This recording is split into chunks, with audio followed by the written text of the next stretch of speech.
Olá, meus amigos, um dia de muita paz para todos nós.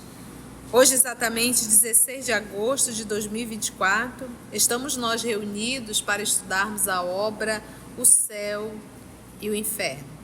Esse trabalho nós temos a ajuda do nosso querido amigo Augusto, que nos ajuda com a leitura, e pedimos sempre a inspiração do mais alto para uma melhor compreensão da obra. Mas vamos envolver a nossa irmã Carla, que irá fazer a nossa prece de gratidão.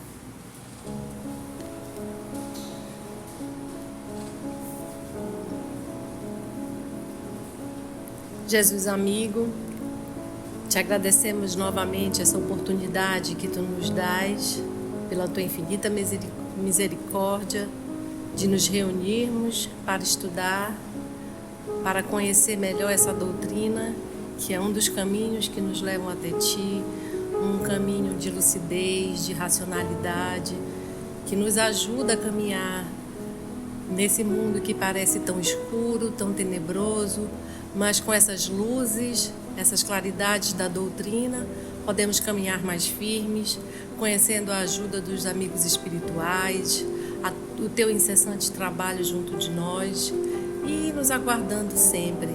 Ajuda-nos a não esquecer disso, de que tu estás conosco, de que somos sempre amparados, e na hora que o desânimo, a tormenta, o desespero tentar nos alcançar, possamos relembrar essas lições, que elas estejam vivas dentro de cada um de nós, para que o caminhar se torne mais sereno e tranquilo e possamos seguir confiante nessa caminhada até ti.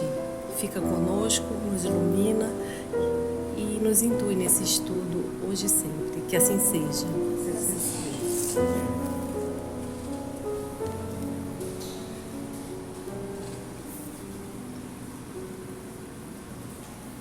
E aí, Augusto, como foi a semana passada? Conta pra gente. A gente continua na primeira parte do capítulo 4, né?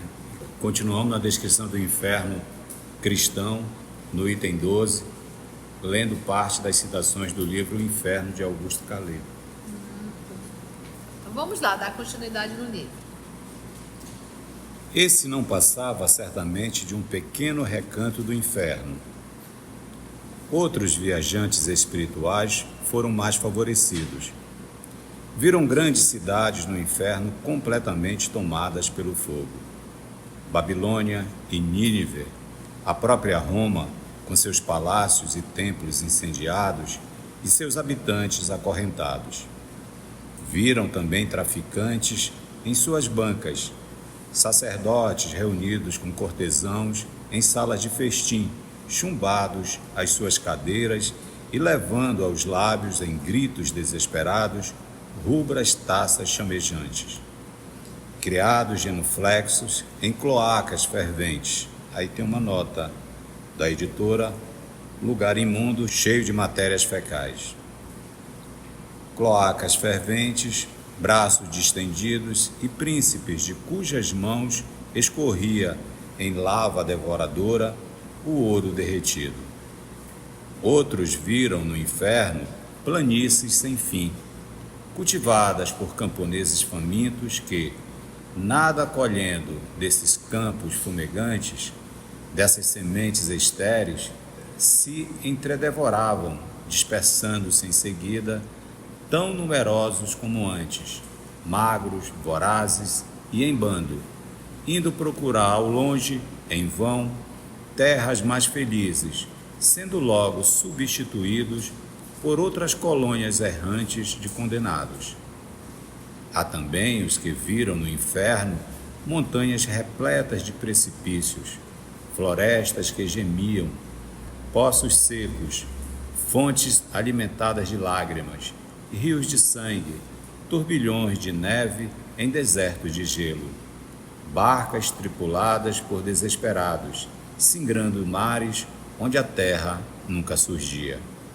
Em suma, viram tudo o que viam os pagãos, um lúgubre reflexo da terra, com suas misérias grandemente aumentadas, seus sofrimentos naturais eternizados, e até calabouços, patíbulos e instrumentos de tortura forjados por nossas próprias mãos.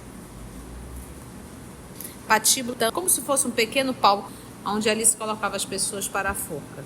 Será que esse escritor era médium? Porque tudo aquilo que ele coloca no livro, a gente encontra isso nas obras. A gente vai encontrar no Memórias de um Suicida, nós vamos encontrar nas obras de André Luiz, que retrata o mundo espiritual, não é verdade? Isso é muito comum. E ele está aí descrevendo o inferno de várias pessoas. Ele primeiro descreveu, né, como era, depois ele falou que Santo Agostinho, como é que Santo Agostinho viu o inferno, depois ele falou do Orfeu, do Ulisses, falou de Santa Teresa, que nós vimos... Teresa d'Ávila.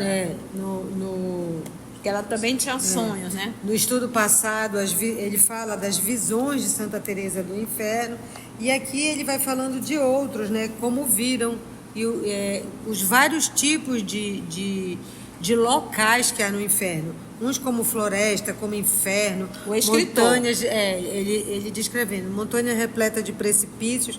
Então ele vai dizendo, e ele está dizendo assim, que de uma forma ou de outra, é sempre lugar de sofrimento, e são instrumentos de tortura que são forjados pelas nossas próprias mãos, ou seja, pelos nosso procedimento que vai nos levar para o inferno.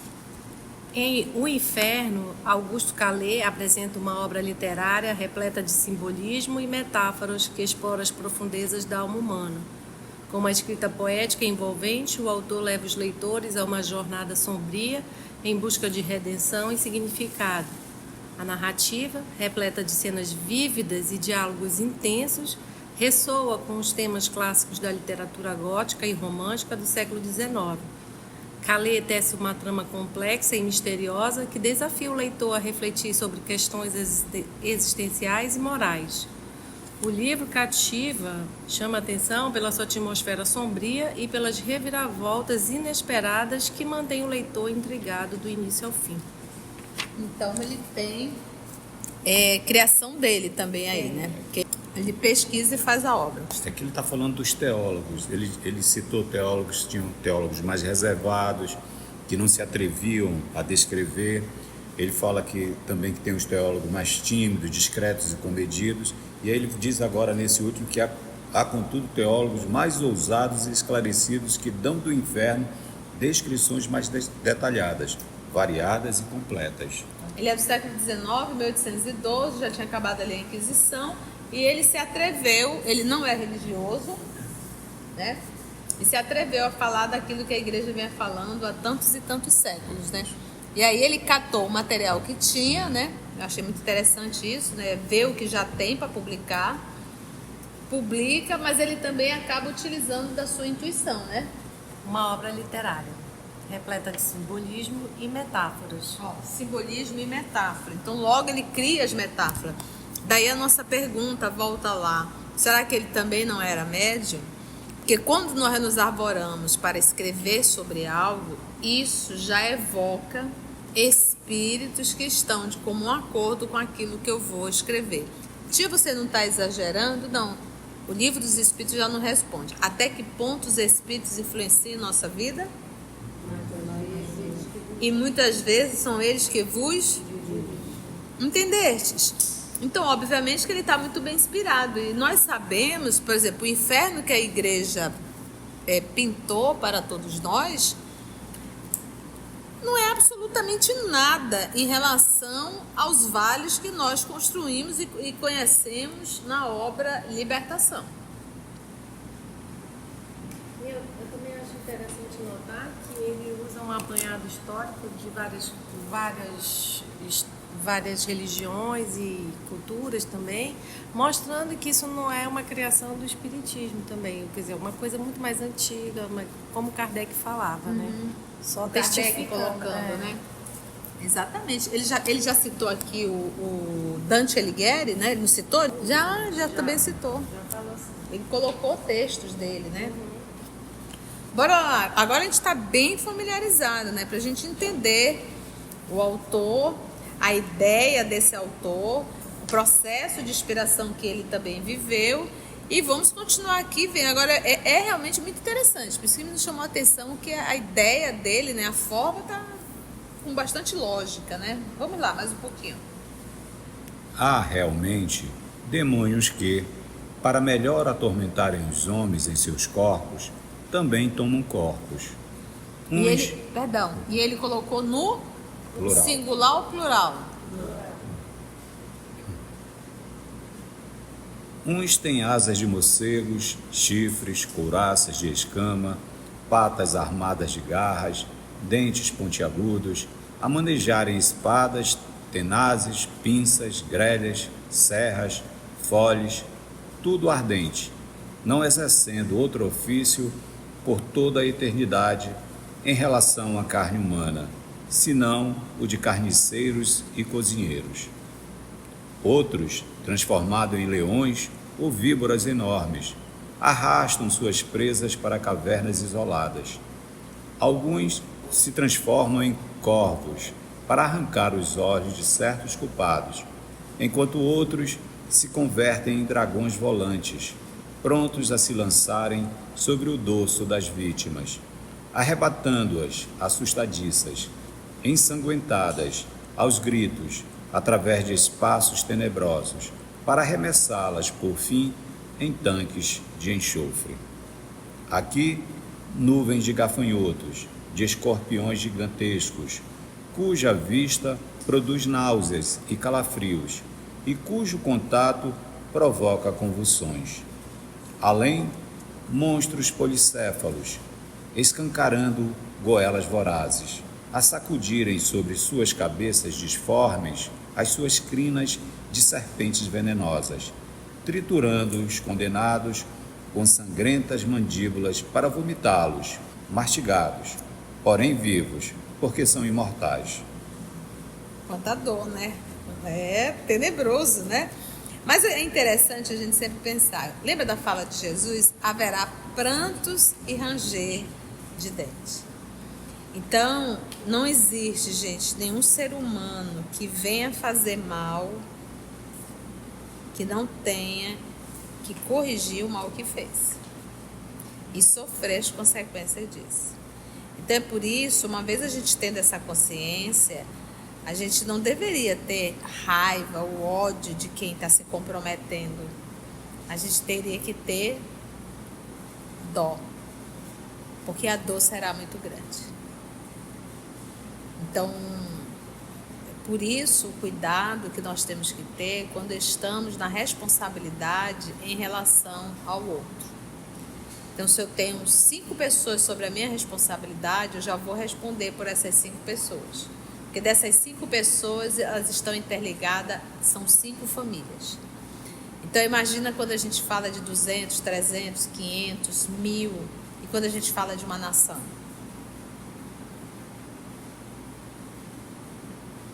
Entendeu? Bora mais um pouquinho?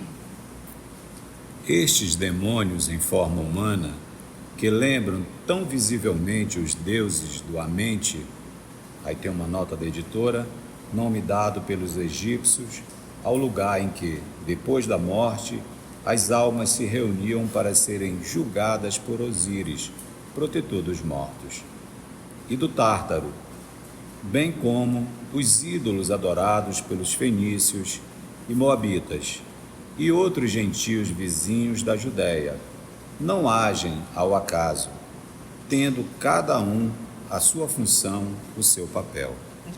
Tártaro, de acordo com a mitologia grega, é a personificação do mundo inferior por um dos deuses primordiais nascido a partir do caos. Dessa forma, Tártaro, o mundo inferior, é formado por cavernas escuras e cantos obscuros, localizado muito abaixo do reino de Hades, o mundo dos mortos.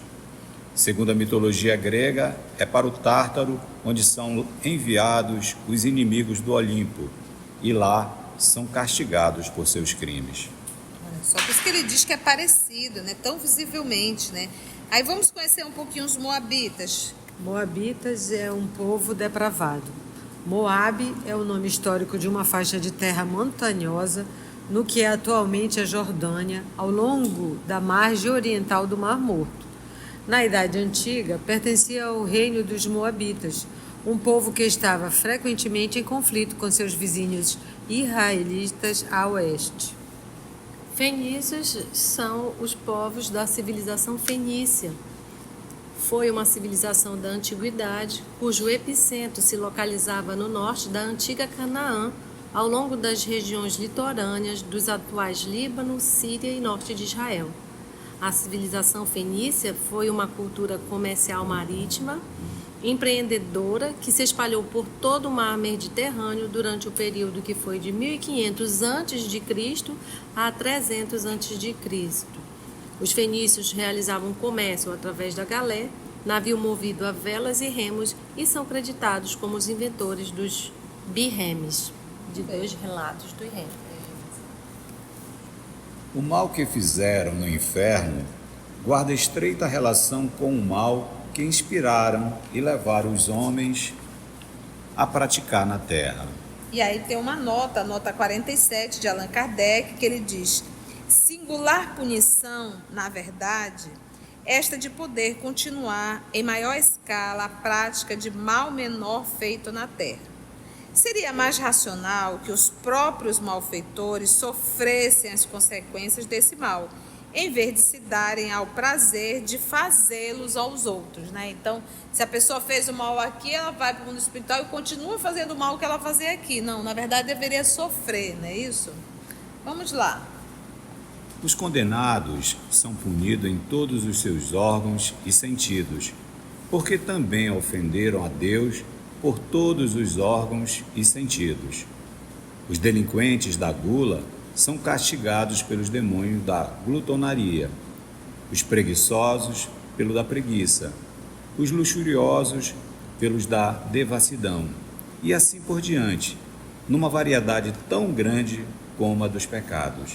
E aí a gente poderia falar, dessa forma que ele está falando, a gente vai falar o quê?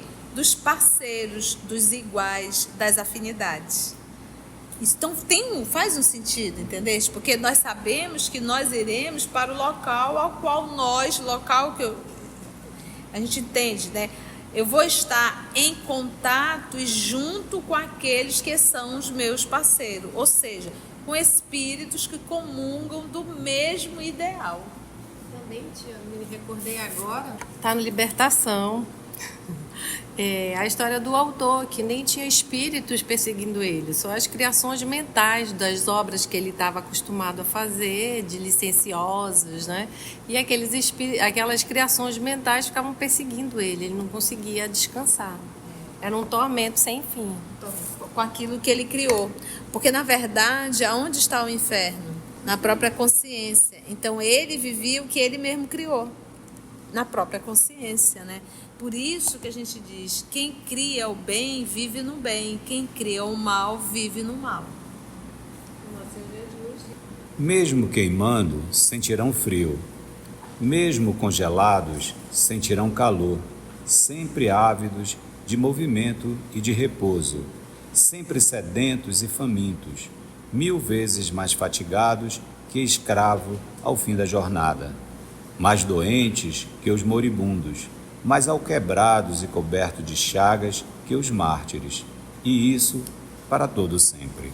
A única diferença é que não é para todo sempre, mas que sofre, né? Então a gente vai ver, quando ele coloca aqui, ó, o frio, o calor, por isso tem ensaio teórico sobre as sensações dos espíritos, que está lá no Livro dos Espíritos. E lá fala da dor, do calor, tudo isso é falado, da fome, dos desejos, do cansaço, da doença, porque a gente conhece o corpo perispiritual. Haverá prantos e ranger de dentes. E ele vai trazendo isso aqui, mesmo a ideia dele, ou se ele está publicando de algum autor, nós já vivemos essas experiências. Logo, a gente carrega as intuições, né? Nenhum demônio se esquiva, nem se esquivará jamais ao desempenho sinistro da sua tarefa, perfeitamente disciplinados e fiéis quanto à execução das vingativas ordens que receberam. Sem isso, aliás, que seria o inferno? Os condenados repousariam se os algozes discutissem, polemizassem ou se enfadassem. Mas nada de repouso para uns, nada de disputas para outros. Por piores que sejam e por maior a sua quantidade, eles se entendem de um extremo a outro do abismo, e jamais se viu sobre a terra súditos mais dóceis aos seus príncipes, exércitos mais obedientes aos chefes, comunidades monárquicas mais humildes e submissas aos seus superiores. E aí tem uma nota, né? Vamos ver. 48, nota de Allan Kardec. Esses mesmos demônios, rebeldes a Deus quanto ao bem, são de uma docilidade exemplar quanto à prática do mal. Né? O que ele está dizendo? Enquanto a lei divina são rebeldes e revoltados, mas para fazer o mal são doce para fazer, né? Nenhum deles recua ou diminui o fervor durante toda a eternidade. Que estranha metamorfose operou-se neles, que haviam sido criados puros e perfeitos como os anjos. Não é de admirar vê-los dar exemplo de harmonia, de concórdia inalterável, quando os homens nem sequer sabem viver em paz e se estraçalham na terra? Vendo-se o requinte dos castigos reservados aos condenados e comparando a situação dele às dos demônios, não é caso de perguntar quais os mais dignos de lástima, se as vítimas ou os algozes? Quase nada se conhece da ralé de demônios, desses vis espíritos que compõem as legiões de vampiros, sapos, escorpiões, corvos, hidras, salamandras e outros animais imundos que constituem a fauna das regiões infernais. Conhecem-se, porém, os nomes de muitos dos príncipes que comandam tais legiões, entre os quais Belfegor, o demônio da luxúria, Abaddon ou Apolion, do homicídio, Belzebu, dos desejos impuros, o senhor das moscas responsáveis pela corrupção, Mamon, o da avareza, Moloch, Belial, Balgade, Astarro e muitos outros, sem falar do seu chefe supremo, o sombrio arcanjo, que no céu se chamava Lúcifer e no inferno se chama Satanás. Então aí a gente observa que existe libertação. Nós conhecemos um que se autodenominava, né, o justiceiro. Quem era? Gregório. Conhecemos um ali, né? Agora, se nós pegarmos o significado da palavra Satanás, a gente vai ver que não é o termo que foi dado. Satã ou Satanás do hebraico, Satã, adversário, ou Satanás no aramaico. É um termo originário das regiões abraâmicas do Mediterrâneo, geralmente aplicado à personificação do mal em regiões monoteístas. Eis, em resumo, a ideia que nos dão do inferno, sob o ponto de vista da sua natureza física e também das penas físicas que aí sofrem. Compulsai os escritos dos pais da Igreja e dos antigos doutores. Interrogai as lendas piedosas. Observai as esculturas e painéis das nossas igrejas. Atentai no que dizem dos púlpitos e sabereis ainda mais. Aí já é Kardec, né? Aqui já é, eis um resumo, a ideia que nos dão do inferno, sob o ponto de vista de sua natureza física e também das penas físicas que aí sofrem, né? Que é aquilo que a gente fala, aquilo que a gente diz, isso está errado, não.